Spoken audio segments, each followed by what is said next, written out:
నమో నారాయణాయ. కలియుగ ప్రత్యక్ష దైవమైన ఆ వెంకటనాథుని గురించి స్మరించుకునే తిరుమల వైభవానికి మీకు స్వాగతం. నేటి తిరుమల వైభవ విశేషాలను ఇప్పుడు చూద్దాం.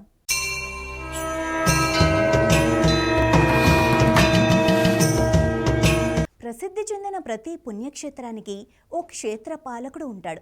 అలాగే తిరుమలకు కూడా క్షేత్ర పాలకుడు ఉన్నాడు. తిరుమలకు వెళ్లే ప్రతి భక్తుడు శ్రీ వెంకటేశ్వర స్వామిని దర్శించుకుంటాడు. కానీ ఈ దివ్య క్షేత్రానికి కాపలాగా నిలిచిన ఆ మహాదేవుణ్ణి దర్శిస్తున్నారా? శ్రీ మహావిష్ణువు కొలువై ఉన్న తిరుమలలో క్షేత్ర పాలకుడిగా అసలు పరమేశ్వరుడు ఎందుకున్నాడు? ఆలయ తాళాలు ఇప్పటికీ శివుడికి చూపించే ఆనవాయితీ ఎందుకు కొనసాగుతోంది? గోగర్భ తీర్థంలో ఉన్న క్షేత్రపాలక శిల వెనుక కథ ఏమిటి? ఆ విశేషాలన్నీ ఈ ప్రత్యేక కథనంలో తెలుసుకుందాం.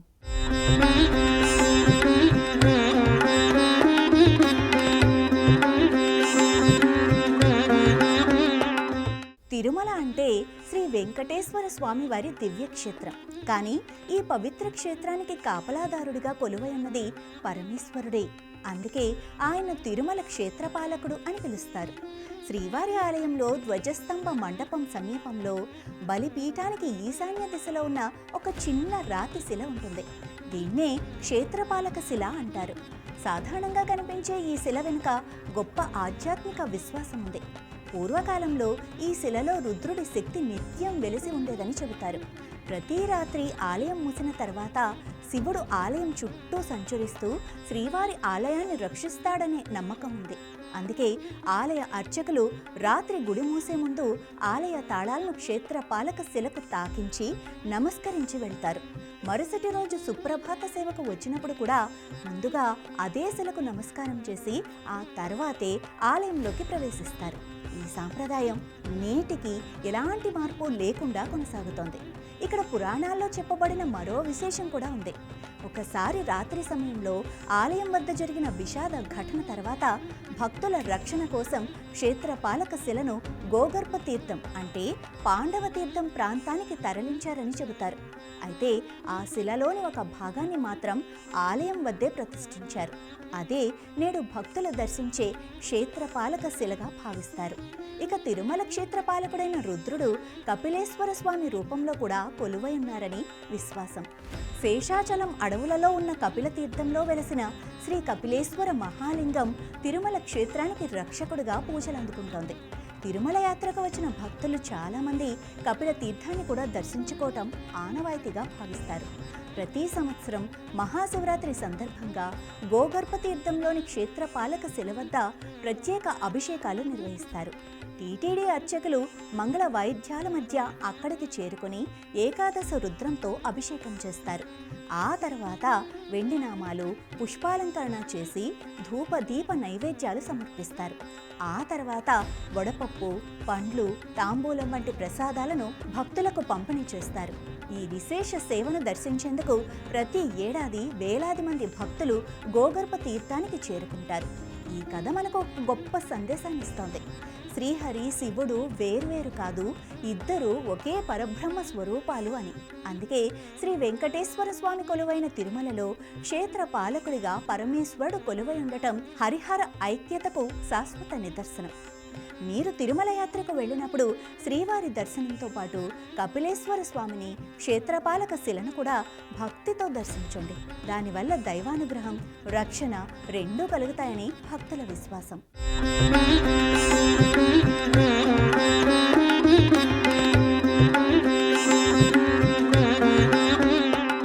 కలియుగ ప్రత్యక్ష దైవం శ్రీ వెంకటేశ్వర స్వామి వారిని కోట్లాది మంది భక్తులు ప్రతిరోజు దర్శించుకుంటుంటారు.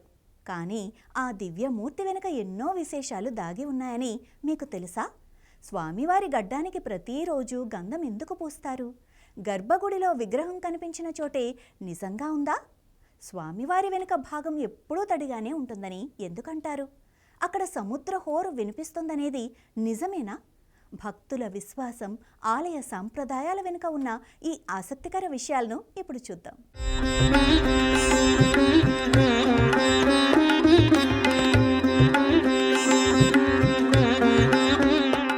తిరుమల తిరుమల శ్రీవారి ఆలయంలో ప్రతి ఆచారానికి, ప్రతి సాంప్రదాయానికి ఒక గొప్ప నేపథ్యం ఉంటుంది. వాటిలో భక్తులను ఎక్కువగా ఆకట్టుకునేవి స్వామివారి విగ్రహానికి సంబంధించిన విశేషాలు. వాటిల్లో ముందుగా స్వామివారి గడ్డానికి గంధం ఎందుకు పూస్తారో తెలుసుకుందాం. స్థల పురాణాల ప్రకారం శ్రీ రామానుజాచార్యుల శిష్యుడైన అనంతాళ్వారు తిరుమలలో నందవనాన్ని పెంచుతూ శ్రీవారి సేవలో ఉండేవారు. ఒకరోజు తోట పనుల్లో ఉండగా ఓ చిన్న బాలుడు సహాయం చేయటానికి వచ్చాడు. ఎవరో తెలియని అనంతాళ్వారు కోపంతో తన చేతిలో ఉన్న గుణపాన్ని ఆ బాలుడి వైపు విసిరారు. కొద్దిసేపటికే ఆలయానికి వెళ్ళి చూస్తే అదే గాయం శ్రీవారి గడ్డంపై కనిపించిందని చెబుతారు. ఆ బాలుడే స్వయంగా శ్రీ వెంకటేశ్వర స్వామివారిని తెలుసుకున్న అనంతాళ్వారు కన్నీళ్లు పెట్టుకొని స్వామివారిని క్షమాపణ కోరారు. ఆ గాయాన్ని శాంతింపచేయటానికి గంధం పూయగా రక్తస్రావం ఆగిందని స్థల పురాణం చెబుతోంది. అప్పటి నుంచి స్వామివారి గడ్డానికి గంధం పూయటం ఆలయ సాంప్రదాయంగా కొనసాగుతోంది. నేటికి మహాద్వారం వద్ద అనంతాళ్వారు ఉపయోగించిన గుణపం భక్తులకు దర్శనమిస్తుంది. ఇక మరో ఆసక్తికరమైన విషయం గర్భగుడిలో స్వామివారి విగ్రహ స్థానం. భక్తులు గనుక చూస్తే స్వామివారు గర్భగుడి మధ్యలో ఉన్నట్లు కనిపిస్తారు.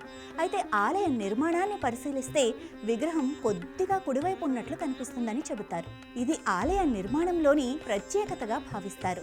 ఇక భక్తుల్లో ఎక్కువగా ప్రచారంలో ఉన్న మరో విశ్వాసం స్వామివారి విగ్రహం వెనుక భాగం ఎప్పుడూ తడిగా ఉంటుందనేది. అర్చకులు ఎన్నిసార్లు తుడిచినా అక్కడ చల్లదనం, తేమ కనిపిస్తుందని అంటారు. దీనిని స్వామివారి దివ్య మహిమగా భావించేవారు ఎంతోమంది ఉన్నారు.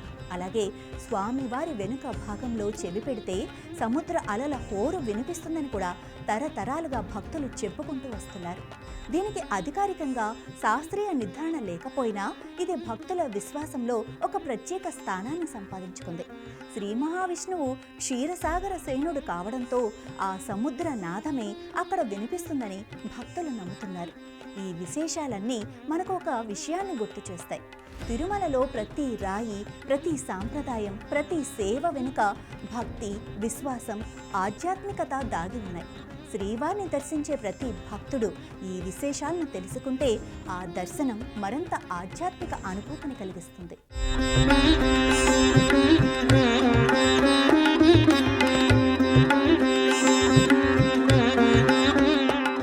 ప్రతిరోజు పూజ ప్రారంభించే ముందు ఆలయాల్లో, ఇళ్లల్లో భక్తులు ఎక్కువగా జపించే శ్లోకాలలో శాంతాకారం భుజగనయనం ఒకటి.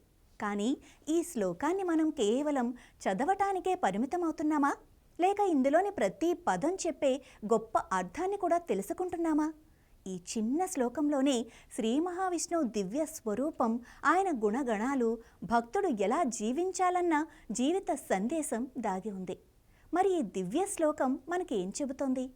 ఆ భావం నేటి తిరుమల వైభవంలో ఇప్పుడు తెలుసుకుందాం.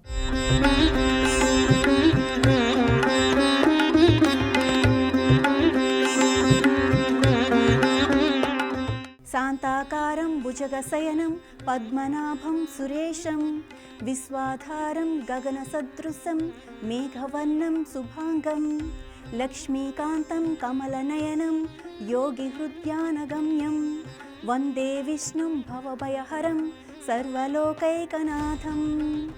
మన ఇళ్లలో ఉదయం పూజ చేసే ముందు లేదా ఆలయానికి వెళ్ళేటప్పుడు చాలామంది భక్తులు ఒక శ్లోకాన్ని తప్పకుండా జపిస్తారు.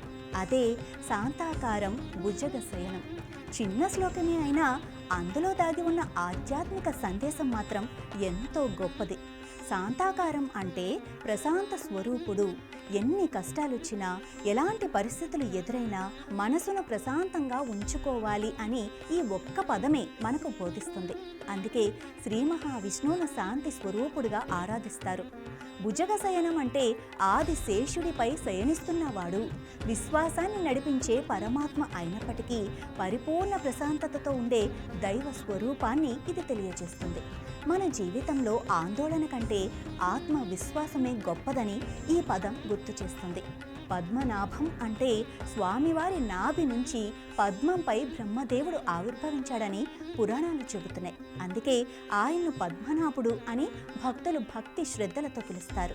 విశ్వాధారం అంటే ఈ సృష్టి మొత్తం నిలబడి ఉండటానికి ఆధారమైనవాడు అని. సూర్యుడు ఉదయించటం నుంచి జీవజాలం మనుగడ వరకు ప్రతి దానిలోనూ భగవంతుడి అనుగ్రహమే ఉందన్న భావాన్ని ఈ పదం తెలియజేస్తోంది. గగన సదృశం మేఘవర్ణం అంటే ఆకాశంలా అనంతుడు, మేఘంలా కరుణను కురిపించే దయామయుడు. ఆయన ప్రేమకు, అనుగ్రహానికి హద్దులుండవని ఈ శ్లోకం చెబుతోంది. లక్ష్మీకాంతం కమలనయనం అంటే శ్రీ మహాలక్ష్మీదేవికి ప్రియమైన భర్త, తామర పువ్వులా కరుణతో నిండిన నేత్రాలు కలిగినవాడు అని. భక్తులను పరమ కరుణతో చూసే పరమ దయాళుడు అనే భావన ఇందులో దాగి ఉంది. యోగి హృదయాన గమ్యం అంటే యోగులు తమ ధ్యానం ద్వారా దర్శించే పరబ్రహ్మ. మనసు నిర్మలంగా ఉంటే భగవంతుడు మన హృదయంలోనే దర్శనమిస్తాడని ఈ పదం తెలియజేస్తోంది. ఇక చివరిగా భవభయహరం సర్వలోకైకనాథం, జనన మరణాల భయాన్ని తొలగించి సమస్త లోకాలకు ఏకైక నాథుడిగా భక్తులను కాపాడే శ్రీ మహావిష్ణువుకు నమస్కరిస్తున్నామని ఈ శ్లోకం ముగిస్తోంది. అందుకే పెద్దలు ప్రతిరోజు ఈ శ్లోకాన్ని పఠించమని చెబుతారు. ఈ శ్లోకం కేవలం ప్రార్థనే కాదు, ప్రశాంతత, భక్తి, ధర్మం, కరుణతో జీవించాలని చెప్పే ఒక గొప్ప జీవిత సందేశం. ఈ దివ్య శ్లోకాన్ని భక్తితో జపిస్తూ శ్రీమన్నారాయణి అనుగ్రహాన్ని మనము పొందుదాం. ఓం నమో వెంకటేశాయ.